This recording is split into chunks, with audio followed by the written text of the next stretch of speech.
Bəzən xalq öz əllərində və içərilərində olan nemətin qədrini bilmirlər. Onun dəyərini anlamırlar, dərk etmirlər. Bəziləri görürsən paxıllıqdan etiraf eləmək istəmir. Bilənlər də bəzən görürsən eləsi o qarayaxmalar bilirsinizmi nə zaman baş verir? Yəni o dəyəri dəyərsizləşdirmək üçün, onun dəyərini kiçiltmək üçün.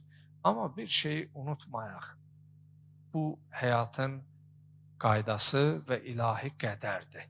Əgər bir insanı Allah ucaldırsa, bəşər əl-ələ verə, yığıla, onu kiçiltmək istəyə, mümkünatı yoxdur.